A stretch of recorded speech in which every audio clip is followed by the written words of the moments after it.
Hola, buenas tardes.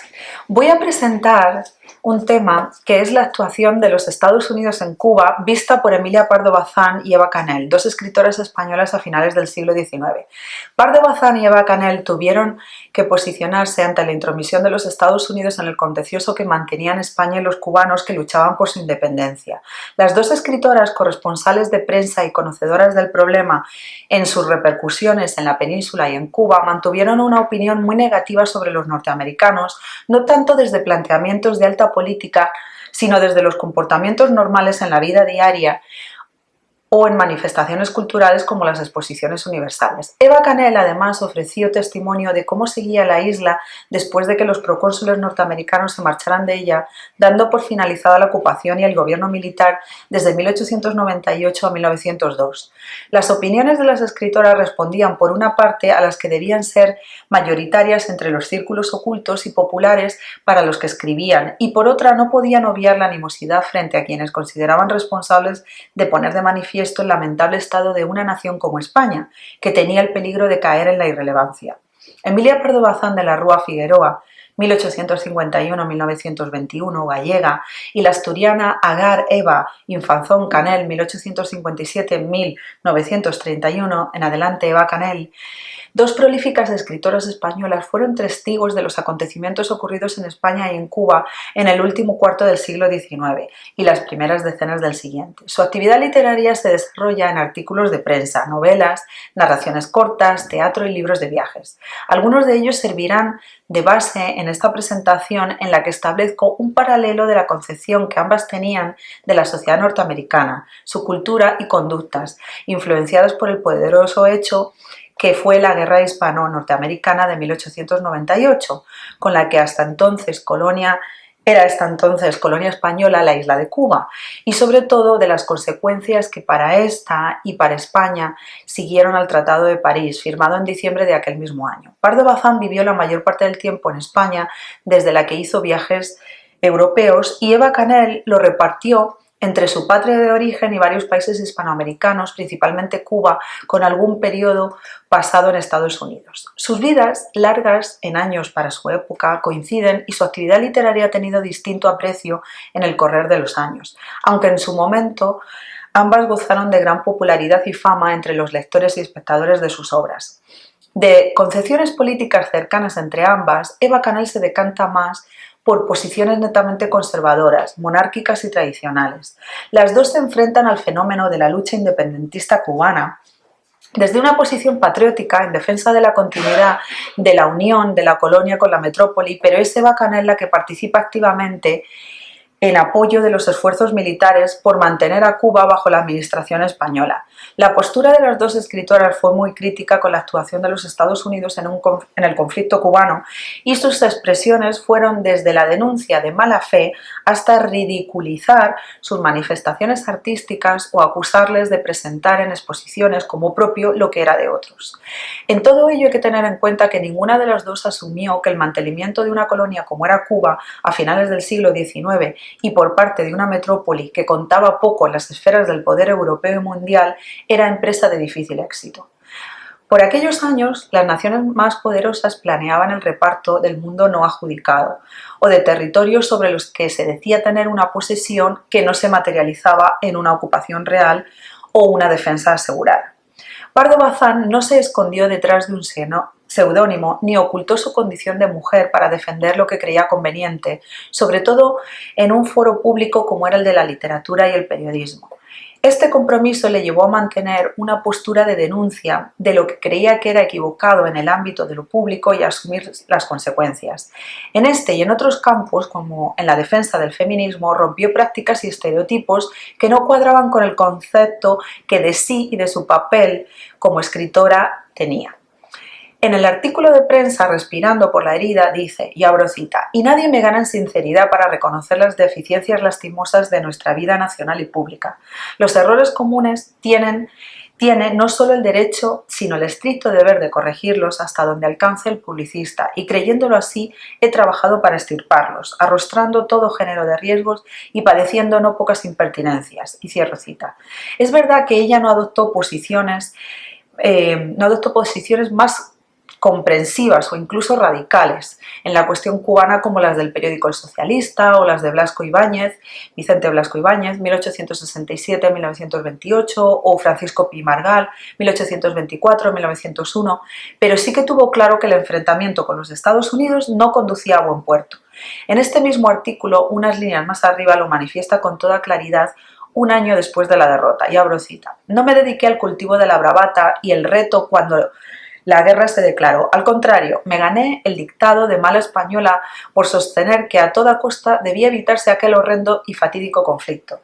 Tampoco he rendido parias a la literatura suina o cerdosa, que dio bastante juego, como debe recordarse, allá en la primavera del pasado año mientras nos hundíamos". Y cierro cita.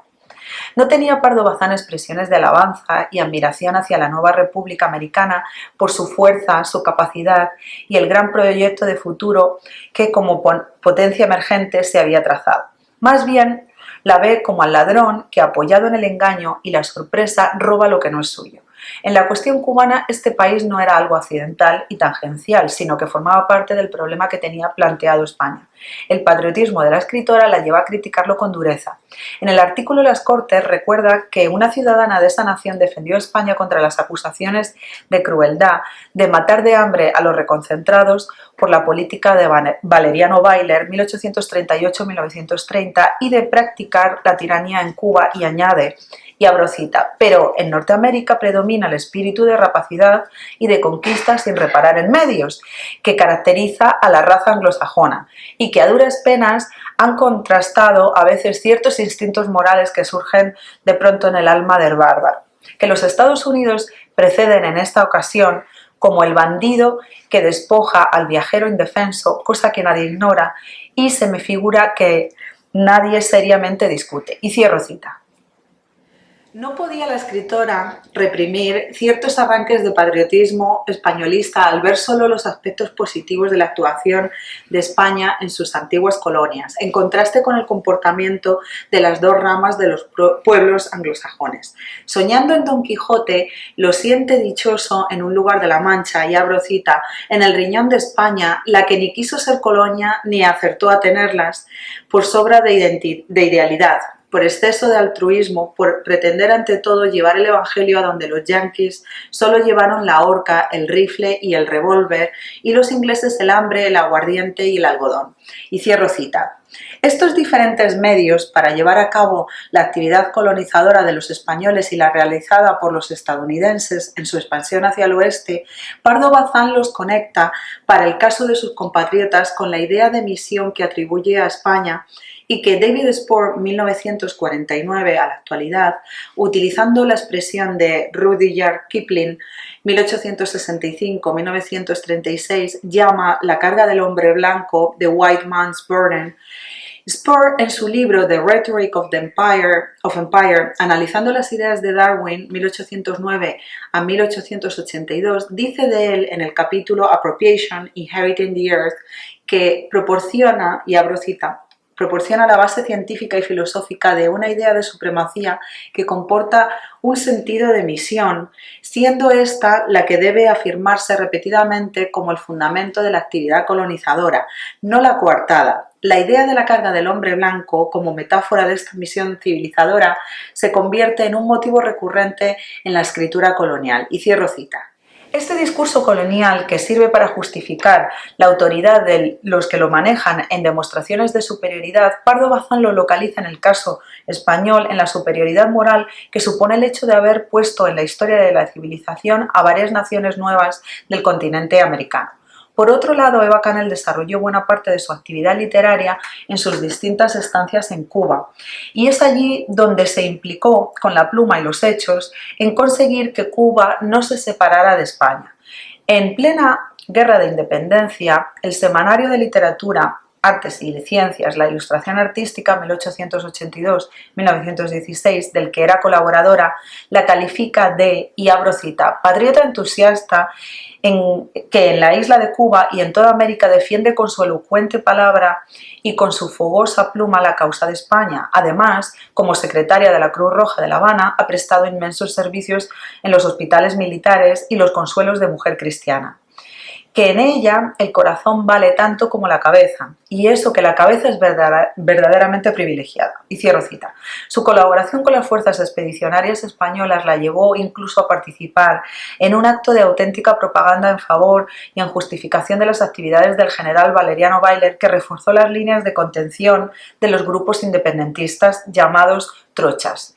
Junto con otros periodistas visitó una de ellas. Después, la visita y sus impresiones se concretaron en el libro Álbum de la Trocha, breve reseña de una excursión feliz desde Cienfuegos a San Fernando recorriendo la isla militar, publicado en La Habana en junio de 1897. Dedicado al controvertido militar, del que ensalza su patriotismo, muestra hasta qué punto Eva Canel estaba comprometida con la política colonial española. Es más, a punto de declararse la guerra hispano-norteamericana, se le acusó de estar implicada en la nunca demostrada y hoy tomada como falsa participación española en la explosión que hundió el acorazado Maine.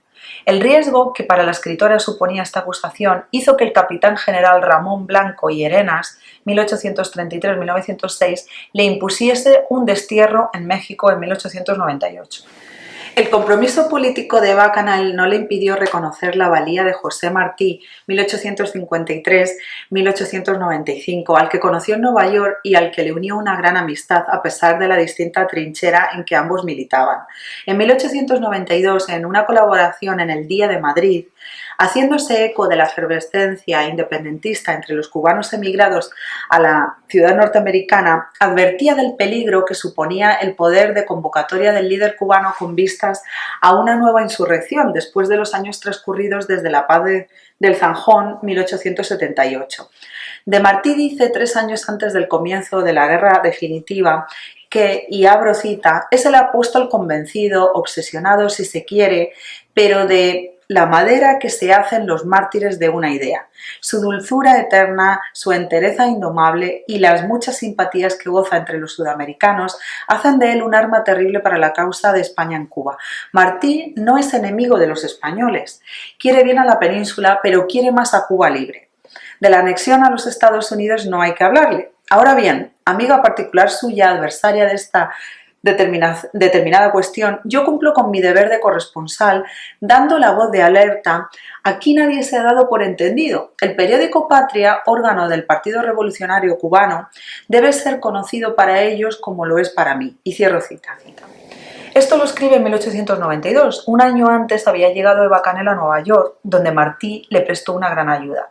Las alabanzas a Martí y los entrañables recuerdos sobre el apóstol que relata en su libro Lo que vi en Cuba a través de la isla 1916 no son inventados cuando la isla es libre, sino que son coherentes con lo que se dice en la cita anterior. Esta contradicción en Eva Canel puede ser considerada aparente, como aquella de que la propia autora se mostrara contraria al feminismo que hacía presencia en escritoras de su tiempo y, sin embargo, su vida pudiera estar dentro de los parámetros de ese movimiento.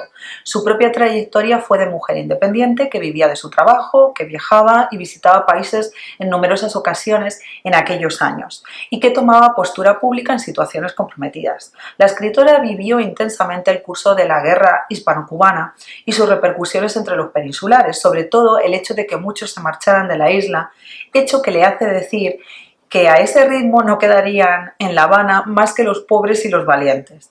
Ella se quedó hasta que la deportaron por el asunto del Maine. Canel negó las acusaciones de crueldad lanzadas contra Bayler y el ejército español y que, por el contrario, así actuaban los independentistas, a los que acusaba de saqueadores, incendiarios y asesinos, mientras que, por el contrario, los soldados españoles luchaban a favor de la libertad.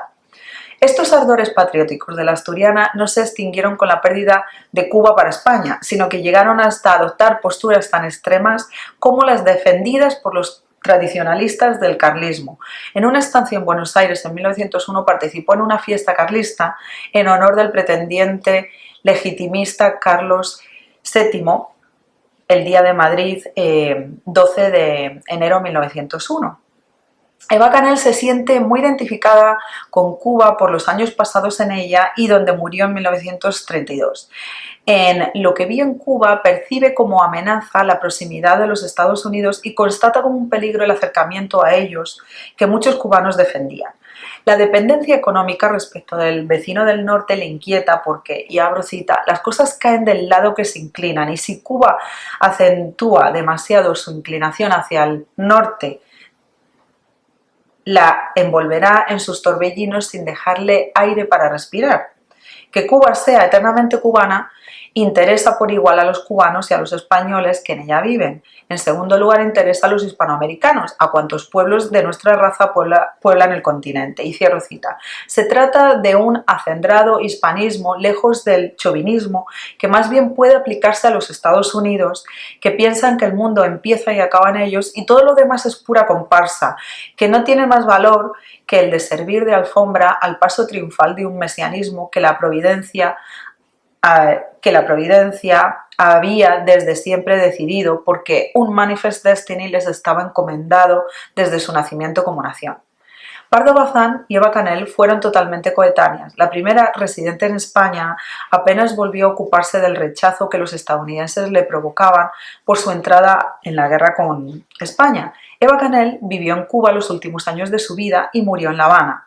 Ambas defendieron lo que consideraron justo frente a lo que vieron como enemigos de su patria, y no pudieron menos de señalar que el turno de las naciones en la detentación del poder se sucede sin más miramientos que los intereses que cada uno tenga la fuerza de defender. Gracias.